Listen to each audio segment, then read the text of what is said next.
Hey you guys, say hi when you jump on. If you're seeing the red live, it means we're live. If it's grayed out, it means you're watching the replay. So type in #replay.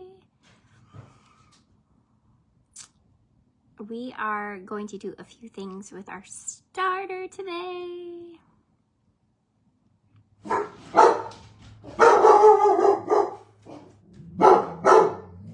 Vader. I go live and all chaos. Hey, Jamie. Hey, Melissa.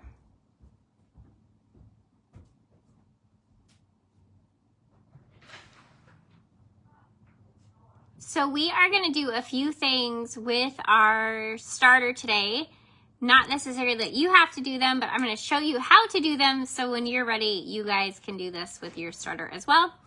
Today would be a normal feed day, so if you changed your feed time to a different time than right now, you're still going to be discarding half of your starter and feeding it 100 grams of water, 100 grams of flour. And if you're measuring, which hopefully you've gotten a scale, you guys get a scale, it would be 3/4 cup of flour, 1/2 cup of water. Hey, Teresa, thanks for sharing the bubbles. I appreciate it. So you're gonna have a normal feed time tonight, just the same as we always do. But I want to show you a couple things on how to test if your starter is actually ready to make bread. Now, you need to do this when you are actually in an active rise of your starter. And unfortunately, my day was a little crazy. And so I only fed my starter 2 hours ago, which is fine because we are rising. But it's definitely not at its peak. As you can see where my line is and where it's at, it's up to here. This is actually going to shoot out of this jar. So it's probably good that we're going to catch it at this point. But it is rising, so it is active. It's just not at its full active, losing connection. It's only been 2 hours. So it's definitely not at its peak. So I might have to try this test again when it gets closer to its peak. But like I said, today was crazy. I didn't make it down to feed it this morning. So here we are. Doing what I can on that one. I was so mad too because I was like, oh yeah, I gotta go feed my starter. Nope, forgot this morning. So that's okay. We'll see if it works. If it doesn't, then I'll try it again when it gets closer to its actual bigger peak to test it to make sure that it's good. So what you're gonna do to test to see if you're ready to bake with your sourdough starter is you're gonna take a cup and then you're just gonna take water. You're gonna put it in there. And this is called the float test. So then you're gonna open up your starter. Now you wanna do this when it is actively fed and rising. So typical feed time for a rise is usually you start seeing a rise within a couple of hours. 4 hours, you're pretty much halfway there, and then 8 hours is usually your peak. It can peak up to 12 hours, but I tend to see it start falling back down for me at around 8 hours. So 8 hours is my typical peak, what you got going on in your house. So I got lots of bubbles. It is growing, even though it's only 2 hours in after being fed. Hold on, let me change my internet, you guys. It keeps going in and out. Hold on.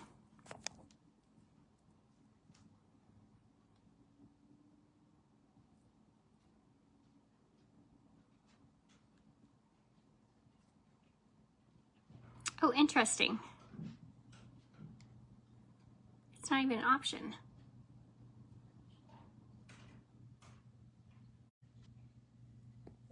Okay, look at that. Am I here? I hope. Am I back? Guys, my internet. I don't know what's going on. Hopefully I'll stay on now. So for the float test, you're gonna take your water and put it in a cup. And after you fed your starter, when it's around 4 hours, 4 to 8 hours, you're gonna take this out. I'm doing this at 2 hours just because I do have a little bit of rise, but I didn't get to it in time. And you're just gonna spoon out a little bit of your starter and you're gonna drop it into your water. And as you can see,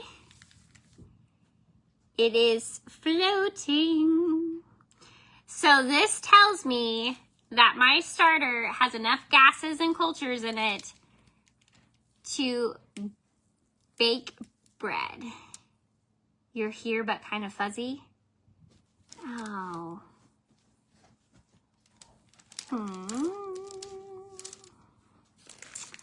I don't know. Is it still fuzzy, Teresa, or is it better now? Is it better? Oh, shoot, my spoon. Whoop. Lost the spoon in the starter. Guys, okay. So, you're gonna take the water, you're gonna put it in, and you're gonna drop your starter in it. And if your starter floats, when you first put it in, obviously it's gonna break down with the water because obviously starter is water and flour. But when you first put it in, as long as it's floating, it means you're ready to bake bread with your starter. This is called a float test, and it's a really great way to know if your starter is at its peak and ready to go to make bread. The worst thing ever is to, it might be my lighting. Okay. The first thing to do, let me clean this off too, maybe. It might be my fingerprints on my phone.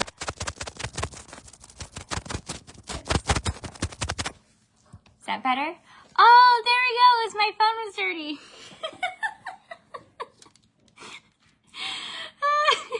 My phone was just dirty. That was what it was. Okay, let me pull this out and I'll drop this in one more time so you guys can see it that are just coming in. And since I was like fuzzy, hold on. Hold up. Let me dump this out really quick and I'll do it one more time. That's so funny. I just had a dirty phone. That was all that was.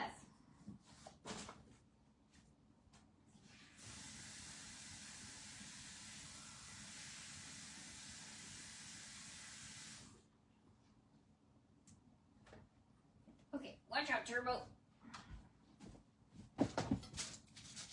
Okay, we'll do this one more time so people can see now that my phone isn't dirty. Much better. Guys, I'm like throwing my phone around all over the place all day long, so yeah, that's part of it. Okay, so float test. Oh, I guess I made a mess. Float test. Jar, water, pour it in. When your starter is at its active peak and it's growing, which is usually 4 to 8 hours after you feed it. I'm at 2 hours and it's growing over my line, but I'm gonna do it anyways because I didn't have time to feed it earlier today. And when you drop it in, as long as it's floating at the top, it means you're ready for bread. The worst thing ever is to think your starter's ready and you go prep sourdough bread and then it doesn't rise because it was not ready. So if you make sure you guys do this test to see if your starter is ready to bake. Now I know the starter is ready to bake because it's floating in my jar.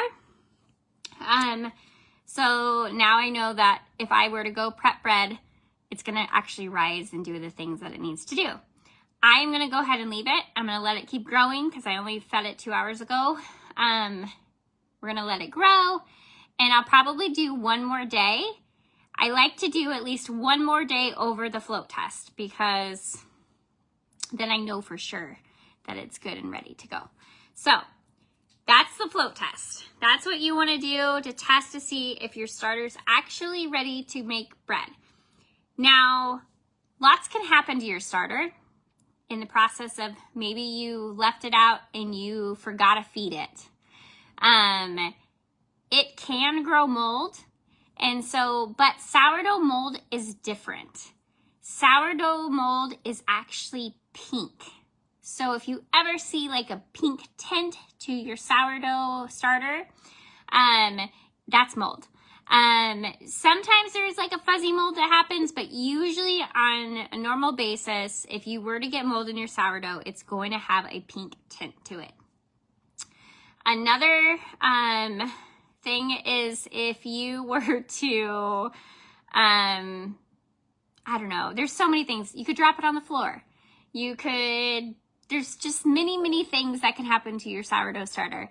Now, if you take good care of it and leave it in the fridge when you're not using it, and then take it out to room temperature and feed it before the day before you want to start making bread, and then putting it back in the fridge when you're not using it for bread, you can keep a starter for hundreds of years, you guys.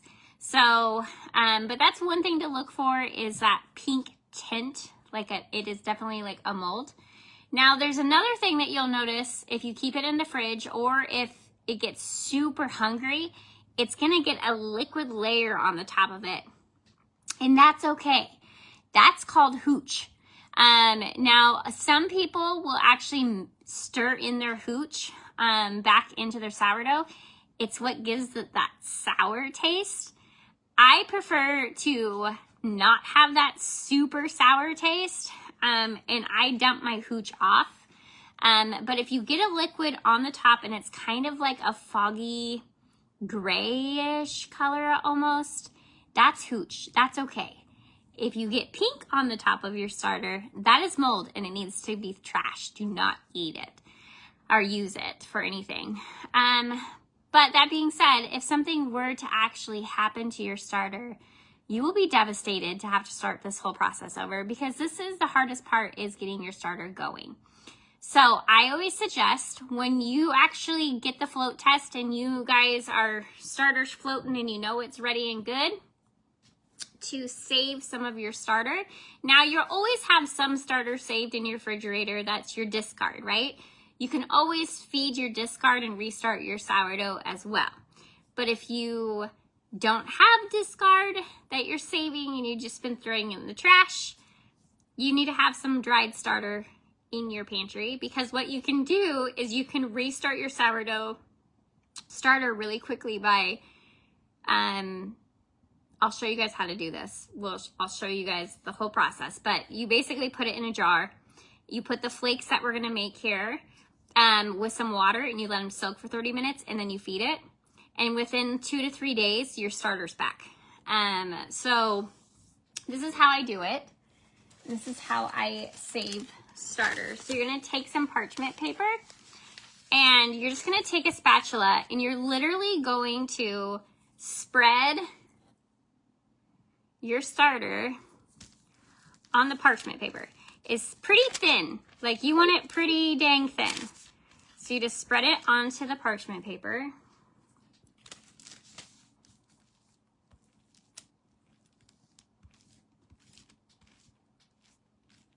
Try to get it as thin as you can, but you want to make sure that, you know, like if there's like gaps in it, that you get it a nice coat, so you actually have good flakes. And then just kind of go around and spread it thin onto your parchment paper. And this is a great way to share your starter too. If you have somebody that wants to do sourdough, and they're not gonna, you can help them not have to go through this whole process. You can actually put these in baggies, and I've mailed this a lot. But you can share your starter this way too, and then they just have to rehydrate it, and then they have starter to go within a few days. So if you have family members that want to do it, this is a great way to share your starter as well. But I always suggest you do this. So you have it spread out on your parchment paper like this, and all you're gonna do is let it air dry. So you're gonna let it dry overnight, and you can't see what I'm doing. I'm just spreading starter onto the wax paper. I can't bend my phone down anymore, I don't think. I think I'm at its max, unless, there we go. So you just spread it onto your paper, and then your wax paper, and then you're gonna let it dry overnight, or for a couple days, depending on how thick you got it. Usually it will dry, if it's thin enough, over one night. You might need 2 nights if you put it on too thick or put it thick.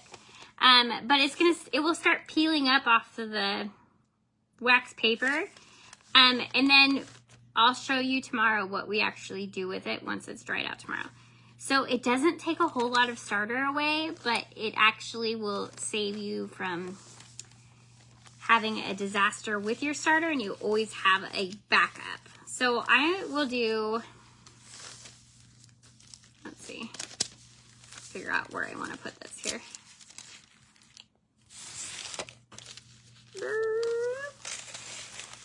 Let's grab one more,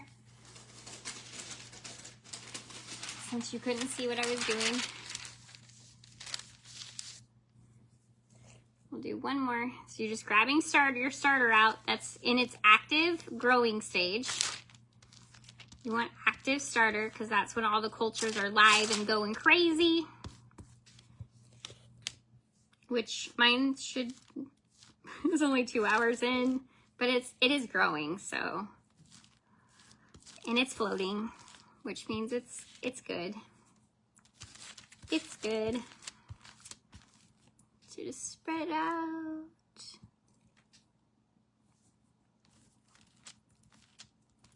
How long will that last in your pantry? For a really long time. I've had mine in there for like 8 months. It just depends. It's dehydrated starter. So if you look at it and start looking funky, then throw it out, but it lasts forever in there. I put mine in an airtight like coffee bag. And it stays forever.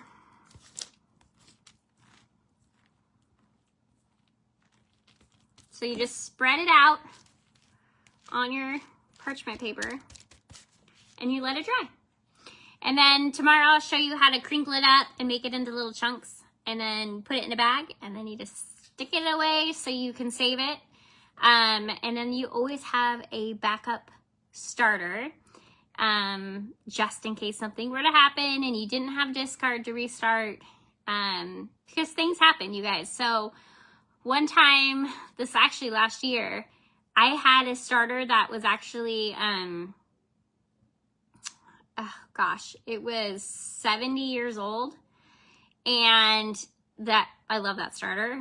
And I still have some flakes from that starter, which I will probably just add into this jar. Now that I have this one going. I went and fed it to make bread and left it.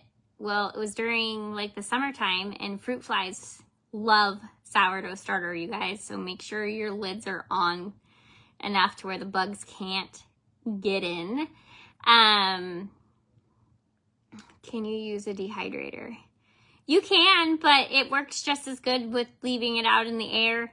You're going to probably spend about the same amount of time in the dehydrator, which I have 2 dehydrators. I just do it out in the air. And then I don't have to worry about any of like the cultures getting ruined or anything from all the air in there or whatever. I don't know. I just always have done it this way. So anyways, fruit flies got into my starter and I had to trash my whole starter, which I had a gallon jar, like the big jar of starter, and had to throw it all away. So I was really kind of bummed. But having your backup starter, you can always go back and restart it within a few days. So that part is good. So you guys, if you haven't fed yet, you're going to discard half. You're going to feed 100 grams of flour, 100 grams of water. If you're not measuring, which you should be, it is 3/4 cup of flour, around a 1/2 cup of water. And you're going to feed it. You can change your feed time at any time at this point. So if you'd rather feed in the morning, which I will start doing, then you'll just double feed. You'll feed tonight because it needs to be fed if you haven't fed it today. And then in the morning, you'll feed it again. And then that changes your schedule. And then after you get, I'm in 2 hours of my starter being fed. So you want to be around 4 hours though before you do the float test, but even at 2 hours, mine's floating. So take some water, take a little spoonful of your starter, and see if your starter floats. If it floats, it's ready for bread. I had to throw away my starter last year due to the power outage for too many days and got moldy. I'm sorry, Sally. Isn't it a bummer? It's such a bummer. So in this case, you guys, and I didn't teach this the first time we did all this because I didn't even think about it. So this is, you just spread it on when it's an active rising stage. Spread it on some wax paper, let it air dry. And then it will be flaky tomorrow and we can save it. Can you use discard for this? Brenda, no, because you want it to be in its active state. So I fed my starter 2 hours ago, which I should really be doing this when it's 3 hours or at least 4 hours, but it was rising, so it was fine.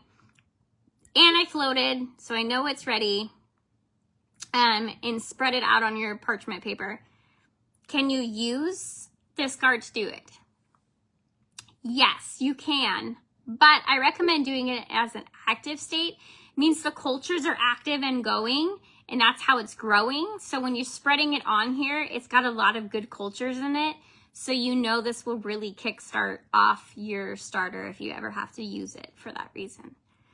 So I usually will feed my starter and then after a couple hours of it growing, save my starter. Does that make sense? Just because it's active and the cultures are like live and going. So I would hate to like save discard and then not have very many active live cultures and then have a struggle bus to get your starter going again after the case when you can just do it when it's active. So I would definitely do it as when it's active. Discard though is great if you have it in your fridge and something were to happen to your actual starter. You can take your discard out of the fridge. You can let it go to room temperature and then you can feed your discard and it will turn back into your starter, active starter again. So there is options, but this is a great way to save starter just in case like Sally's issue, she had a power outage and then she would have, if she had discard, she would lost her discard and she lost her starter. So she had nothing left. So she's redoing her starter now with us again. But if we do this, she would have just had this in her pantry and she could have restarted it this way.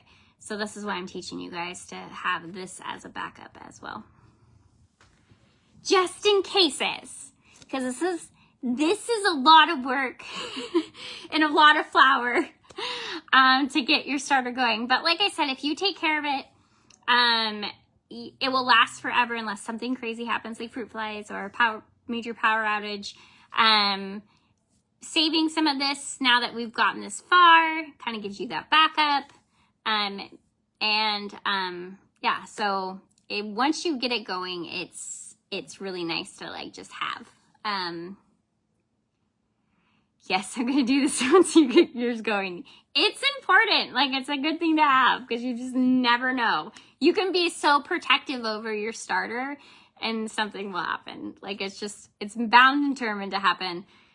Just like the fruit flies, like it was not anything that I could have done about it. They actually got through the glass. I had like a glass dome lid and they got into the lid and I opened it up and it was just like, oh my gosh, it was like ruined. I cried. Because you spend a lot of time building your sourdough starter. So it turns into like your baby at that point. So if you, once you're active, you got your float test, we're ready to bake bread. So we'll start doing that this weekend. I'm going to show you guys all the steps to bake bread.